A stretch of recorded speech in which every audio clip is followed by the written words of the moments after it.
Salut tout le monde, je m'appelle Tania et aujourd'hui je vous retrouve pour un bilan culturel du mois de janvier.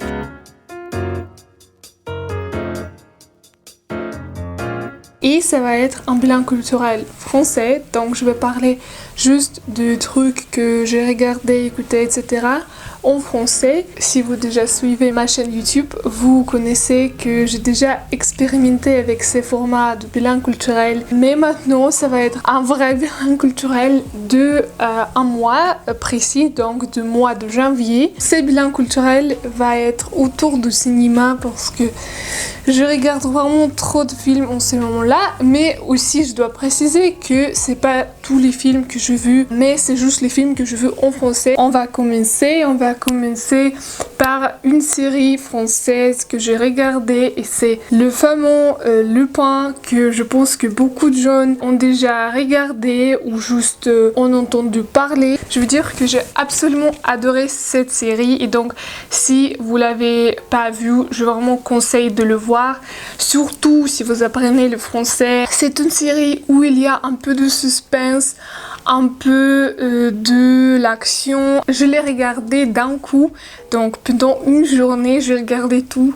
5 épisodes, je pense il y a 5 épisodes, c'est juste la première saison. Oui, je pense aussi que c'est une série très intelligente parce que il y a des références à la littérature, notamment cette œuvre de Arsène Lupin. Il y a aussi beaucoup de critiques sociales. J'ai entendu rien à propos de cette série avant de le voir, donc j'étais juste sur Netflix et je l'ai vu et j'ai vu Omar Sy et je vu Omar Sy dans le Louvre et je me suis dit bon, c'est un combo génial.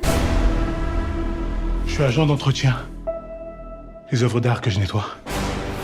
My French Film Festival, qu'est-ce que c'est? C'est un festival de cinéma en ligne. Il y a plusieurs films francophones, donc de France, de Belgique, peut-être de Suisse aussi, qui sont maintenant lancés dans le site web de My French Film Festival à partir de janvier 15 jusqu'à février 15 février. Donc si je vais éditer cette vidéo très vite, peut-être vous auriez encore plusieurs jours pour aller voir ce film sur ce site web. Il y a plusieurs films long métrages et il y a aussi de courts métrages et j'ai commencé à regarder ce festival avec de courts-métrages. J'ai regardé tous les courts-métrages. Vous pouvez voir la liste de mon ranking de tous les courts-métrages de ce festival-là. Donc j'ai regardé 16 courts-métrages. Il y a plusieurs animations, vous pouvez voir. Je vais continuer de voir les longs-métrages de ce festival. Et on commence avec le film, et le premier film, ça va être Le Mépris, qui est un classique, le film classique du cinéma français, Le Mépris de Jean-Luc Godard. Si vous avez vu ma dernière vidéo de bilan culturel français, là, j'ai parlé beaucoup de Jean-Luc Godard et de la nouvelle vague de cinéma français. Mais en fait, depuis cette vidéo, j'ai beaucoup développé mon connaissance de Godard et en janvier, j'ai décidé de regarder aussi Le Mépris. Je veux être honnête que même si maintenant je connais beaucoup plus le cinéma de Godard, etc., je pense que Le Mépris était pour moi juste personnellement le film qui était le plus difficile à regarder et à se sentir proche avec ce film. Je ne pouvais pas vraiment m'approcher à ce film. J'ai beaucoup apprécié, j'adorais en fait cette longue scène dans l'appartement de Brigitte Bardot et de Michel Piccoli. Ils sont ensemble dans l'appartement et ils vont d'une chambre à une autre chambre, etc.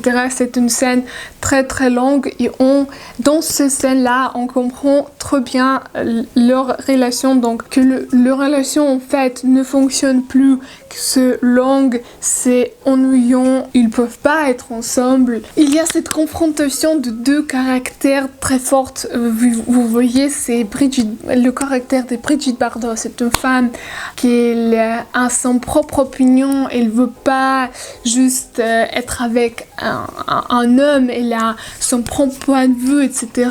Et donc, il y a aussi cet homme qui ne peut pas supporter qu'elle pense différemment, qu'elle n'aime pas être avec lui. Toi, t'es vraiment con. Tu sais que ça te va mal de dire des mots vulgaires? Ça me va mal. Écoute. Trou du cul. Putain. Merde. Je veux vous dire aussi que j'écoutais un podcast, il s'appelle Plan Large G comme Jean-Luc Godard, chapitre 1, les années 60. Et donc c'est un podcast d'1 heure qui est super bien parce qu'il explique très bien ces cinémas de Godard, pourquoi il a fait ça, etc. Et dans ce podcast, en fait, j'ai découvert beaucoup de nouveaux à propos de Le Mépris. Par exemple, il y a cette scène qui ouvre, en fait, Le Mépris avec Brigitte Bardot tout nue sur le lit. Et cette monologue d'elle où elle dit que est-ce que t'aimes mes fesses? Est-ce que t'aimes ça? Je les trouve jolies, mes fesses. Oui. Très. Jean-Luc Godard, en fait, manque de l'industrie cinématographique dans cette scène-là parce que du coup, les producteurs de ce film, ils ont dit à Godard de faire plus de scènes avec Brigitte Bardot tout nue parce que donc les spectateurs vont être plus intéressés par ces formes, etc. de Brigitte Bardot. Après avoir déjà fini le tournage du film, Jean-Luc Godard fait ce scène qu'il met au début et c'est une moquerie parce que en fait c'est elle qui fait toute l'objectification parce que elle lui-même parle de ses formes et ça je trouvais très intelligent de Godard et tout son cinéma est intelligent comme ça. Après quand j'ai vu et quand j'ai écouté, quand j'ai compris tout ça, oui, vous voyez, c'était un moment de révélation, tout ça. Je me souvenais que il y a plusieurs mois, j'ai vu un film qui s'appelle Je suis pas un homme facile. Dans ce film, il y a aussi une scène qui en fait est une référence à cette scène de Brigitte Bardot dans Le Mépris. C'est un film où tout est à l'envers, donc les hommes sont remplacés par les femmes et les femmes par les hommes. Il y a cette scène, mais là, il n'y a pas Brigitte Bardot, mais c'est un mec. C'est un mec à place de Brigitte Bardot. Tu les aimes? Oui. Moi, je trouve qu'elles sont pas assez rondes. Et ça, c'est trop drôle si vous pouvez comprendre cette référence. Look how tables have turned. Parce que du coup, maintenant, dans ce monde-là où le rôle de femme et le rôle de l'homme sont à l'envers, on voit qu'en fait, c'est les hommes qui sont objectifiés dans le cinéma. C'est pas un male gaze, mais c'est plutôt un femme gaze qu'on voit. Et c'est trop drôle parce que comme ça, on moque tout ça. On comprend que comment dans notre monde normal, il y a trop d'objectification de femmes. Dans le cinéma, il y a trop de male gaze, il y a trop de tout ça. J'aime beaucoup tes genoux. On passe à un film très difficile, Irréversible de Gaspard Noé, qui était réalisé en 2002. Et maintenant, je vais faire un gros trigger warning pour le film parce que peut-être vous savez déjà que Gaspard Noé est un réalisateur qui est connu par son cinéma de New French Extremity, donc il y a beaucoup de violence, beaucoup de scènes graves, etc. Et donc Irréversible est un film trop forte, trop horrible en fait, parce qu'il y a beaucoup de scènes de violence grave, très fortes. Il y a aussi une scène de viol, donc tout ça, ça va être un gros trigger warning. Et maintenant, je vais parler de ce film et je vais vous prévenir qu'il y aura un petit peu de spoiler.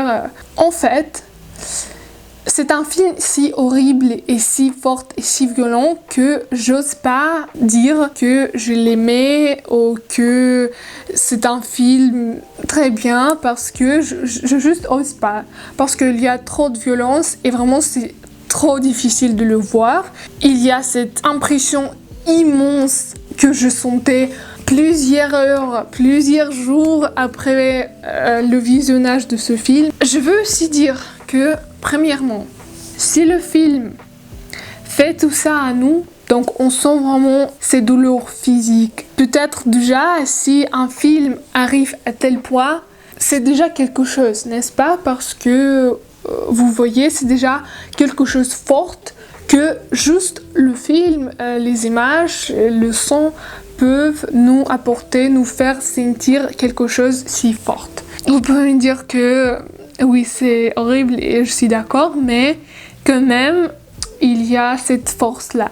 Et deuxième chose, il y a aussi beaucoup de trucs intéressants comment ce film a été réalisé. Toute l'histoire se passe en reverse.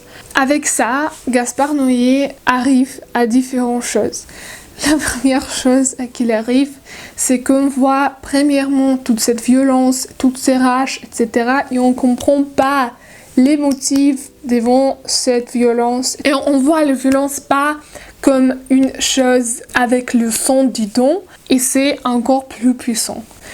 Et après, la deuxième chose, c'est que avec le tournement de ce film, de cette histoire, dans le début, il y a le scène le plus forte et après c'est plus calme et on arrive à comme un happy end parce que on arrive à une histoire d'amour, presque une histoire d'amour. On sent comme si c'était le happy end, mais en fait après on se rend compte que c'est pas du tout le happy end et ça c'est juste un commence de fin et de toute cette histoire si grave et si violent. Gaspard Noé, il joue avec nous parce que on se sent bien à la fin, mais c'est un faux bien. C'est en fait toute cette histoire est irréversible. Toutes ces choses ont déjà passé. Aussi, il y a cette thématique de rêve. Vous voyez, je suis trop intéressée par les rêves. L'héroïne de Monica Bellucci, elle a vu sa scène de viol dans ce rêve. Et aussi, je voulais dire que oui, même si les scènes à la fin elles sont plus calmes, il n'y a pas de violence. Mais juste pour moi, ils m'ont dérangé quand même beaucoup parce qu'aussi il y a beaucoup de scènes où les gens parlent de sexe et tout ça tourne autour de sexe. Dans un autre film peut-être, ça sera juste romantique, blablabla. Mais après ces scènes très fortes et très violentes de viol, etc., on voit pas le scène normale de sexe, d'amour avec le même regard. Et ça nous dérange aussi. Ok, on passe à un film pas si violent, mais qui a aussi beaucoup de thématiques difficiles, mais c'est pas du tout comme irréversible. C'est Scheherazade, un film réalisé en 2018 qui est disponible sur Netflix.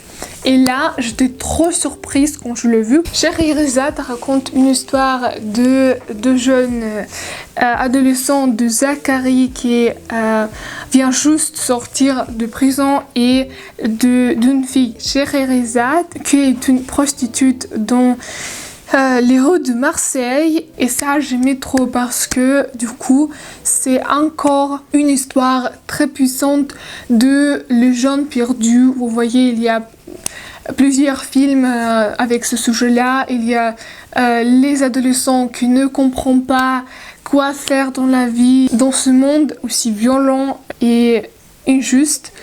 Et il y a aussi cette thématique de prostitution, mais je veux dire que dans le cinéma français, on voit plusieurs idéalisations de jeunes prostituées, par exemple Jeune et Jolie de François Ozon, ou encore Belle de jour de Louise Bouniel avec Catherine Deneuve. Il y a cette tendance de idéaliser l'image de jeune prostituée, que c'est une femme qui a décidé tout pour soi-même, etc.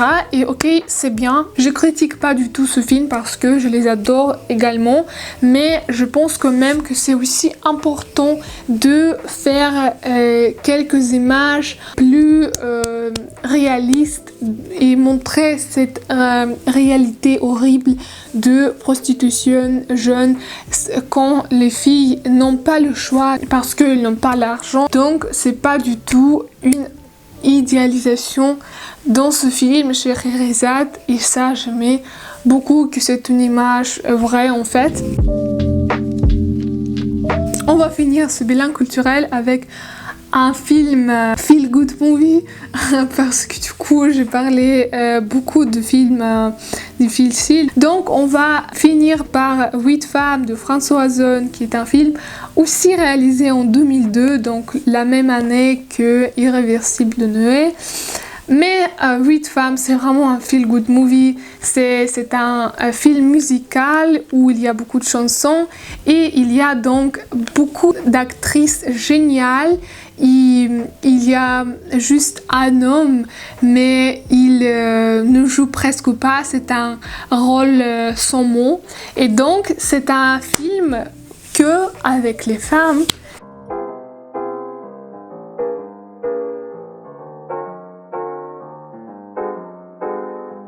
Mais c'est aussi très beau et il y a aussi le suspense parce qu'en fait c'est un crime story, parce que elle essaye de comprendre qui a tué l'homme, le père de famille. Je vous conseille ça, et François Ozon est un réalisateur aussi génial que j'adore. J'ai vu plein de ses films. Mon amour, mon ami, je ne peux vivre sans toi, mon amour, mon ami, et je ne sais pas pourquoi. Et je vais finir ce bilan culturel comme ça. J'espère que ça vous a plu. N'hésitez pas à me dire en commentaire si vous avez vu quelques de ce film ou si vous voudrez me recommander quelque chose à voir, à écouter à propos de tout ça. Merci.